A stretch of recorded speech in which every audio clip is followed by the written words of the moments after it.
حضرت ابو ذر غفاری رضی اللہ تعالیٰ عنہ فرماتے ہیں میں اپنے ماتحتوں کے حق میں بڑا سخت تھا، سخت تھی میری طبیعت، میرے غلاموں کی جرت ہی نہیں تھی کہ وہ میرے سامنے گفتگو کر سکیں اور ٹھہر بھی سکیں۔ فرماتے ہیں جس دن میں کلمہ پڑھنے گیا، جس دن میں حضور کی بارگاہ میں، تو میں نے کہا حضور کوئی خاص نصیحت؟ تو نبی پاک نے فرمایا میری نصیحت تیرے لیے یہ ہے کہ جیسا تو نے کھانا ہے ویسا ہی غلام کو کھلانا ہے، جیسا تو نے پہننا ہے ویسا ہی غلام کو پہنانا ہے۔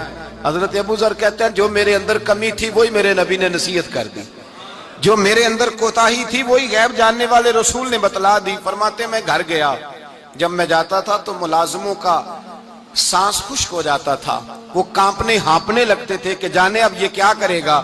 حضرت ابو ذر غفاری فرماتے ہیں میں گیا، ایک شخص سے میں نے کہا کھانا پکاؤ، کھانا پکایا، دسترخوان پہ لگایا اور اپنے سارے ملازموں کو کہا آؤ یار میرے ساتھ بیٹھ کے روٹی کھاؤ، آؤ سارے میرے ساتھ بیٹھ کے کھانا کھاؤ۔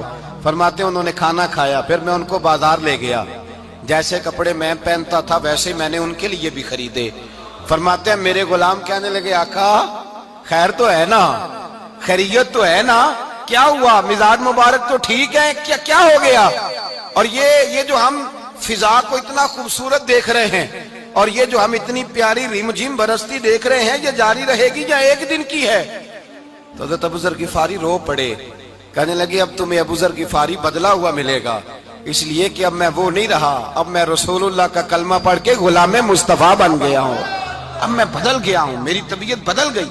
غلاموں کے حق میں حضرت مولا علی شیر خدا غلام کو لے کر کے گئے دکان پر، حضرت مولا علی غلام کو لے کر گئے کپڑے کی دکان پر، 2 جوڑے خریدے، ایک کم قیمت کا ایک زیادہ قیمت کا، ایک کم قیمت کا ایک زیادہ قیمت کا، 2 جوڑے خریدے۔ جب واپس لوٹے تو غلام سے کہنے لگے تو اپنا لے لے۔ غلام کو پتا تھا کہ اس زمانے میں ہوتا کیا تھا، اس نے کم قیمت کا جوڑا اٹھایا۔ حضرت علی فرمانے لگے عجیب آدمی ہے، یہ تو تیرا نہیں، یہ تو میرا ہے۔ اس نے کہا حضور کس طرح سے؟ آپ فرمانے لگے تیرے لیے قیمتی جوڑا اس لیے خریدا ہے کہ تو جوان ہے، اور میں نے اپنے لیے اس لیے چھوٹا خریدا ہے کہ میں تو اب بوڑھا ہو گیا ہوں، مجھے تو حاجت نہیں۔ کہنے لگا حضور بوڑھے اور جوان کا مطلب نہیں، آپ علی ہیں، من کنت مولا فہذا علی علی مولا، علی مولا، آپ چونکہ مولا علی ہیں اور آپ امیر المومنین ہیں، لہذا آپ نے تخت پر بیٹھنا ہے، آپ نے سلطنت کو چلانا ہے، آپ پہنیے۔ تو حضرت علی فرمانے لگے تو میرا غلام بنا ہے نا، تو نے ابھی میرے نبی کا دیدار نہیں نہ کیا، تو بعد میں آیا ہے نا، اگر تو اس دور میں ہوتا تو جان جاتا کہ یہ عمل میرا ہے، پر اس کے پیچھے جو نصیحت کے پھول ہیں وہ مصطفیٰ کے عطا فرمائے ہوئے۔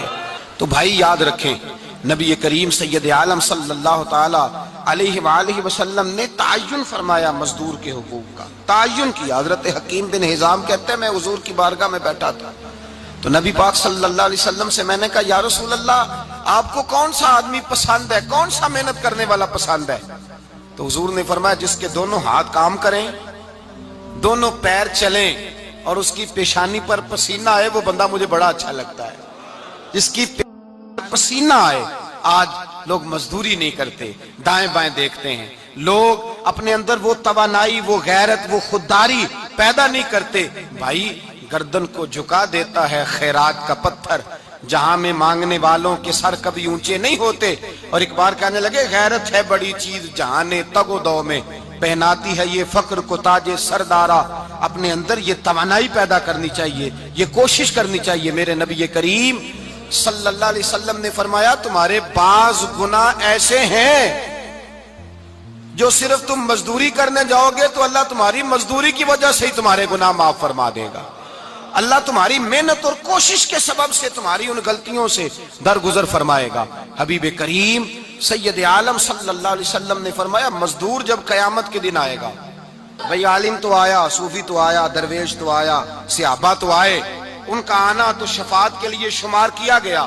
میرے مصطفیٰ نے فرمایا جب مزدور آئے گا، مزدور کی سب سے بڑی غلطی یہ ہے کہ مزدور اپنے آپ کو نیچ سمجھتا ہے، مزدور کی سب سے بڑی غلطی یہ ہے کہ یہ اپنے آپ کو چھوٹا سمجھتا ہے، اس کی زیادتی یہ ہے کہ یہ اپنی سوچ کو بڑا نہیں کرتا، یہ سمجھتا ہے نہیں کہ بھئی میں تو 2 ہاتھوں کی محنت کی کمائی کھاتا ہوں، یہ آرزوئے کرم اور میں آپ سے کروں، یہ بھیک اس کو دیجئے جس کا خدا نہ ہو۔